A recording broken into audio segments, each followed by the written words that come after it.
పచ్చని పొలము చూడటానికి చాలా అందంగా ఉంటుంది. ఏ మూల నేను అంత చీడ పురుగు పడిందా అది మనకు తెలియకుండా ధ్వంసం చేసుకుంటూ పోతూనే ఉంది. ఆ పచ్చని పొలాన్ని మొత్తం పాడు చేసిద్ది.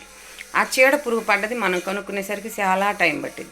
ఒక్కసారి దాన్ని కనుక్కొని ఆ చీడ పురుగుని తీసేస్తే ఆ పచ్చని పైరు చాలా అందంగా కనిపిస్తుంది. మన కుటుంబం కూడా అంతే. నలుగురు కలిసి బతికితే ఆ సంసారం ఆ కుటుంబం చాలా పద్ధతిగా అందంగా చూసే వాళ్ళకి ఇంకా అందంగా కనిపిస్తుంది. కానీ చీడ పురుగు ఎవరో తెలుసా? నువ్వు చేసే స్నేహాలు. ఆ స్నేహాలలో ఉన్న చీడ పురుగుని నువ్వు తప్పించుకోవాలే తప్ప వాళ్ళది కాదు తప్పు.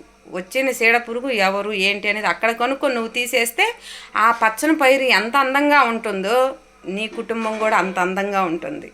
చీడ పురుగు తీసేస్తే ఆ పచ్చని చేను చూడటానికి దారిని పోయే ప్రతి వాళ్ళు చూస్తారు, అబ్బా ఈ పైరు ఎంత అందంగా ఉందని.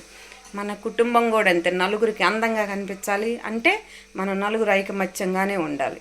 నువ్వు చేసే స్నేహంలో చీడ పురుగు ఉంటే దాన్ని తీసేసి నువ్వు నడవాలి. అది నీదే తప్పు తీయకపోతే.